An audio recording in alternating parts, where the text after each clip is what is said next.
We had a very close-knit family.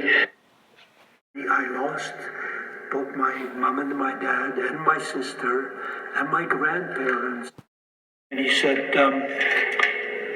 I can't be friends with you anymore. And I said, why can't you be friends? He says, my dad told me that you're Jews and you can't be friends anymore. It was very difficult. The kids were very bad towards me. There was bullying and beating.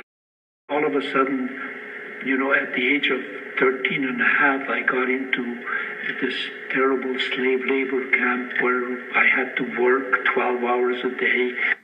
Because he was with me all through that time and he supported me and he left with me a sense that I should hope for the future. So that kept me going all through that terrible year. It's a whole year that's spent there. But I remember I wasn't afraid of them, even though I was badly beaten all the time. Not only me, but everybody got badly beaten. You didn't do the job. You got hit over the head. You got hit with a shovel. I wasn't afraid. What I was afraid only is that what's going to happen if I ever not with my dad. In the first instance, we had to build a small factory to produce concrete, to make this huge factory.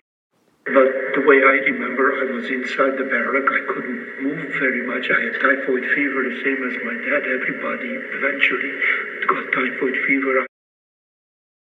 And being taken on a stretcher. But beyond that, for 6 weeks, I have absolutely, as much as I try, I have not a single memory about what happened, where was I. Bill Glied was liberated on April 29, 1945. When returning from the camps, Bill moved in with his aunt and uncle. He found himself to be overly independent to be living with them, and soon after moved out and found his own place in the city of Toronto.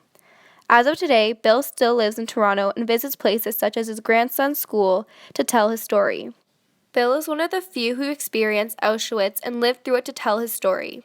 He is important to Canada because he brings the horrific realities of the Holocaust to life.